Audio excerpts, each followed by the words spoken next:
کہ جن کو وہ اولیاء کہتے تھے، جن کا وہ وسیلہ پیش کرتے تھے، وہ تھے کون؟ کیا ان کا وسیلہ بنتا ہے؟ 3-4 آیتیں میں آپ کے سوچنے کے لیے آپ کے سامنے رکھ دیتا ہوں۔ نمبر 1 سوچیں، انہوں نے کہا یہ ہمارا وسیلہ ہے، ان کا وسیلہ تھے کون؟ کیا نبی کریم صلی اللہ علیہ وسلم ان کے وسیلہ تھے؟ موسیٰ علیہ السلام ان کے وسیلہ تھے؟ آدم علیہ السلام ان کے وسیلہ تھے؟ ابراہیم علیہ السلام ان کے وسیلہ تھے؟ اس آیت کے اندر لفظ اولیاء آیا ہے، کیا کوئی پرانے زمانے کے صحابہ، انبیاء کے صحابہ، تابعین، تبع تابعین، وہ اولیاء ان کے وسیلہ تھے؟ کون تھے جو ان کے وسیلہ تھے؟ ایک بات یہ سوچنے والی ہے۔ دوسرا یہ کہ جن کو وہ وسیلہ سمجھتے تھے ان کے بارے میں ان کا عقیدہ کیا تھا، وہ آیت نمبر 4 میں بیان کر دیا گیا۔ اللہ تعالیٰ فرماتے ہیں لو اراد اللہ ان یتخذ ولدا، اور اگر اللہ ارادہ فرماتا کہ اس نے کسی کو اپنی اولاد بنانا ہے تو وہ مخلوق میں سے جسے چاہتا اپنی اولاد بنا لیتا۔ یعنی جن کو وہ وسیلہ بنا رہے تھے وہ یہ کہہ رہے تھے کہ یہ نعوذ باللہ خدا کی اولاد ہیں، وہ ان کی خدا کی اولاد ان کو مان رہے تھے۔ استغفر اللہ العظیم۔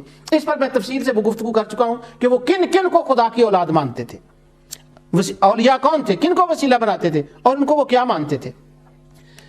اور وہ کہتے تھے کہ یہ ہمیں اللہ کا مقرب بنا دیں۔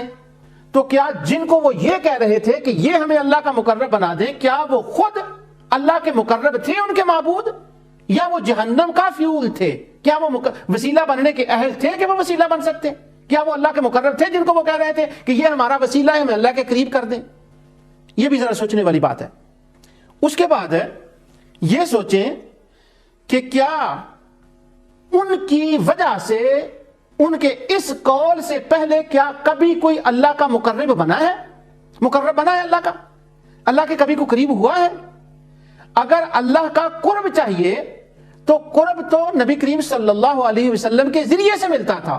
جس کے ذریعے سے قرب مل رہا ہے اس کا تو وہ انکار کر رہے ہیں، اور جن کے ذریعے سے قرب نہیں ملتا ان کو وہ اپنا وسیلہ بنا رہے ہیں۔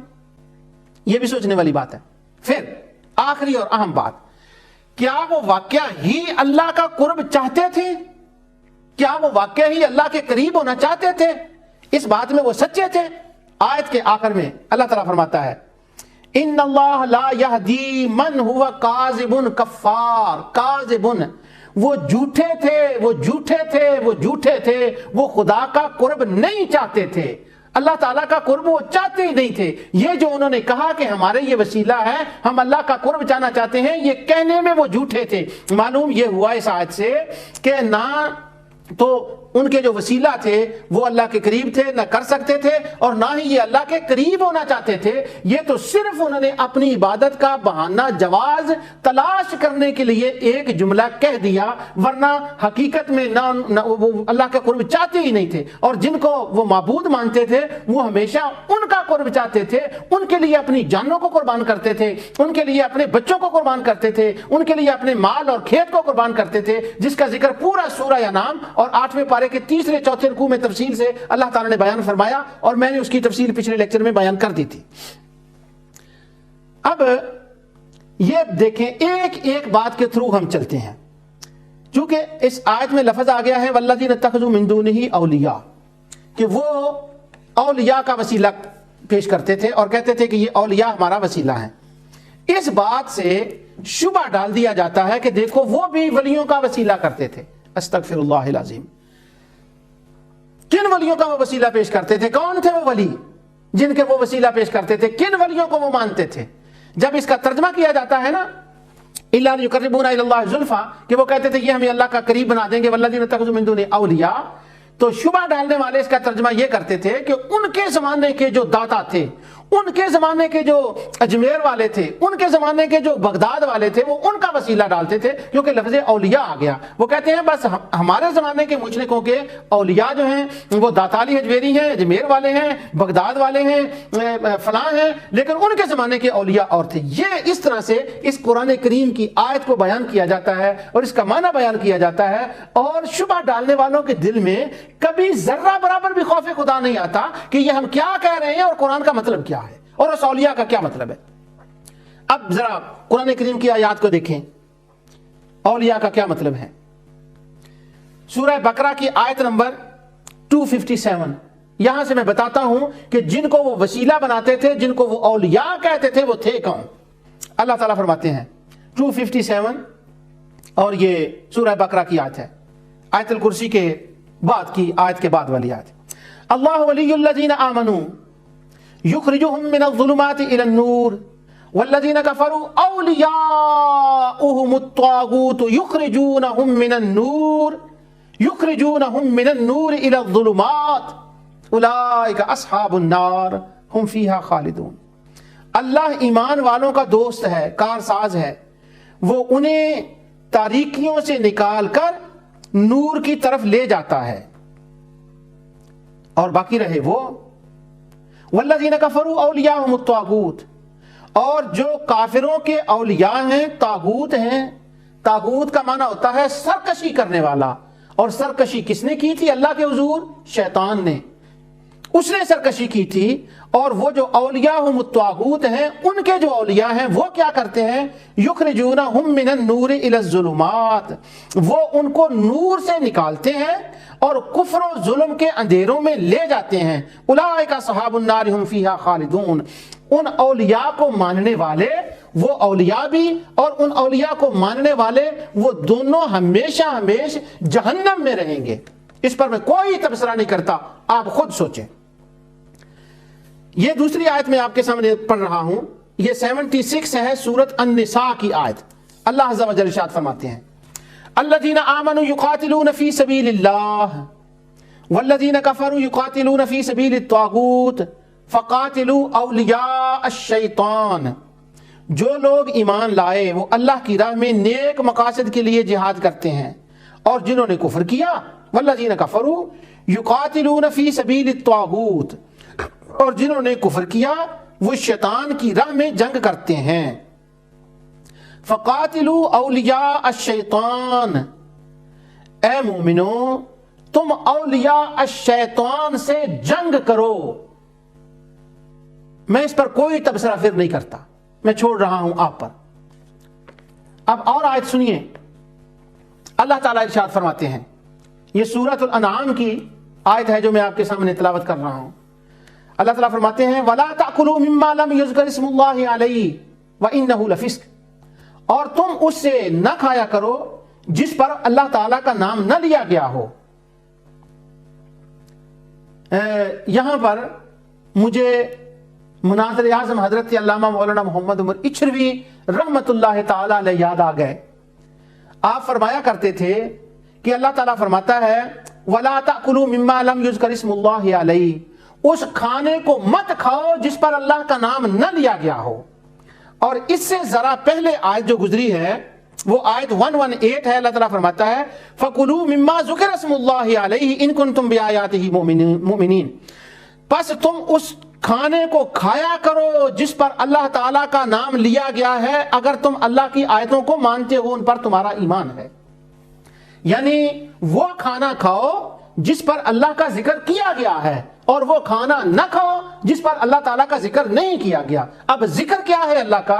اللہ تعالیٰ فرماتا ہے اِنَّا نَحْنُ نَزَّلْنَا الذِّكْرَ وَإِنَّا لَهُ لَحَافِظُونَ، یہ قرآن میرا ذکر ہے، اس کو میں نے نازل کیا ہے اور اس کی میں ہی حفاظت کرنے والا ہوں. تو قرآن کا دوسرا نام ذکر ہے، اور ان دونوں آیتوں میں کہا گیا ہے سورہ انعام کی کہ وہ کھانا کھایا کرو جس کھانے پر قرآن کی تلاوت کی گئی ہو، وہ کھانا کھایا کرو جس پر بسم اللہ پڑھی گئی ہو، وہ کھانا کھایا کرو جس پر اللہ کے کلام کی تلاوت کی گئی ہو. تو معنی یہ نکلا کہ جس کلام پر جس کھانے پر قرآن کی آیات کی تلاوت کی جاتی ہے ان کے کھانے کا اللہ رب العزت نے حکم دیا ہے. خوش قسمت ہے وہ مسلمان جو ان کھانوں کو کھاتے ہیں جن پر اللہ کے کلام کی تلاوت کی جاتی ہے، جن پر اللہ کا ذکر کیا جاتا ہے. یہ اللہ تعالیٰ آپ کی قبر پہ کروڑا رحمت نازل فرمائے.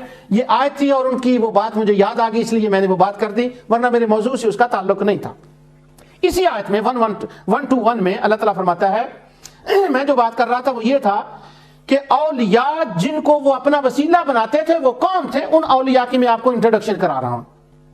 اللہ تعالیٰ فرماتے ہیں وَإِنَّ الشَّيَاطِينَ لَيُوحُونَ إِلَىٰ أَوْلِيَائِهِمْ لِيُجَادِلُوكُمْ، اور بے شک شیطان وہی کرتے ہیں شیاطین وہی کرتے ہیں إِلَىٰ أَوْلِيَائِهِمْ، اپنے اولیاء کی طرف، لِيُجَادِلُوكُمْ، تاکہ وہ تم سے جھگڑا کر سکیں. یہاں پر دو باتیں ہو گئی. ایک تھے وہ اولیاء جن کو وہ اپنا وسیلہ سمجھتے تھے، اور ایک وسیلہ جن کو سمجھا جاتا تھا ان کے بھی کوئی اولیاء تھے۔ ان کے اولیاء کون تھے؟ اس پر میں نے بڑی تفصیل سے پچھلی بار ساری قرآن کریم کی آیات، کم و بیش کوئی 18 قرآن کریم کی آیات اس پر میں نے تلاوت کی تھی کہ ان کے اولیاء کون ہیں۔ لیکن یہاں پر صرف اتنا بات سمجھ لیں کہ الا اولیاءہم شیطان کے اولیاء ہیں جن کا اس آیت میں ذکر کیا گیا ہے۔ اس کی تھوڑی سی تفصیل اس آیت میں سن لیں۔ 128 سورہ انعام میں اللہ تعالیٰ فرماتے ہیں وَيَوْمَ يَحْشُرُهُمْ جَمِيعًا یا معشر الجن قد استکثرتم من الانس، اور جس دن اللہ تعالیٰ سب کو جمع فرمائے گا تو ارشاد ہوگا اے جن، گروہ جنات شیاطین، بے شک تم نے بہت سے انسانوں کو گمراہ کیا۔ وقال اولیاءہم من الانس، اور انسانوں میں سے ان کے اولیاء کہیں گے ربنا استمتع بعضنا ببعض وبلغنا، اے ہمارے پروردگار ہم نے ایک دوسرے سے خوب فائدہ حاصل کیا۔ کنہوں نے فائدہ حاصل کیا؟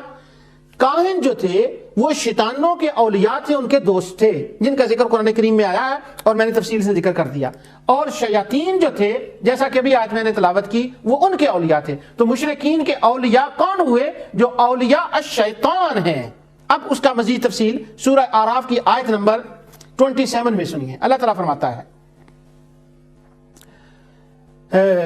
یا بنی آدم لا یفتننکم الشیطان کما اخرج ابویکم من الجنہ، اے اولاد آدم کہیں تمہیں شیطان فتنہ میں نہ ڈال دے۔ یہ حضرت آدم علیہ السلام کا تفصیل سے ذکر ہے۔ اس کے بعد آگے اللہ تعالیٰ فرماتے ہیں انا جعلنا الشیاطین اولیاء، بے شک ہم نے شیطانوں کو ایسے لوگوں کا اولیاء بنا دیا۔ کن لوگوں کا؟ للذین لا یؤمنون، جو ایمان نہیں رکھتے ان کے مشرکوں کے کافروں کے اولیاء کون ہیں؟ شیاطین ہیں ان کے اولیاء۔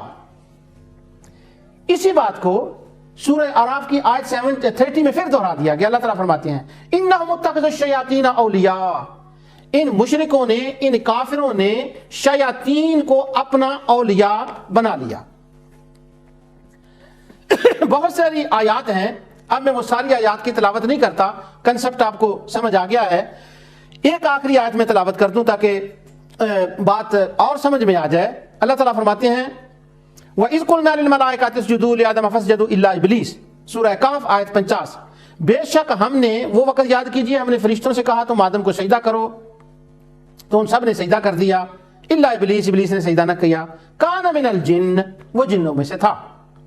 افتتخذونہ وذریتہ اولیاء، اور انہوں نے اولیاء بنا لیا شیطان کو اور اس کی اولاد کو۔ اب میں وہ جو سورہ زمر کی آیت نمبر 3 میں نے تلاوت کی تھی پھر اس میں چلیں اور اس کو دوبارہ پڑھ لیں۔ اللہ تعالیٰ فرماتے ہیں والذین اتخذوا من دونہ اولیاء، انہوں نے اللہ تعالیٰ کے سوا اولیاء بنا لیا، اور ان اولیاء کے بارے میں وہ کیا کہتے ہیں؟ کہتے ہیں ما نعبدہم الا لیقربونا الی اللہ زلفا، وہ کہتے ہیں کہ یہ جو ہمارے اولیاء ہیں یہ ہمارے وہ اولیاء ہیں جن کو ہم اللہ کے حضور بطور وسیلہ پیش کرتے ہیں کہ یا اللہ تو ہمیں اپنا قریبی بنا لے۔ اب وہ جن اولیاء کو پیش کر رہے تھے، وسیلہ بنا رہے تھے، ان اولیاء کی تفصیلات میں نے ساری آیات پڑھ پر آپ کو بتا دی کہ وہ کون سے اولیاء تھے۔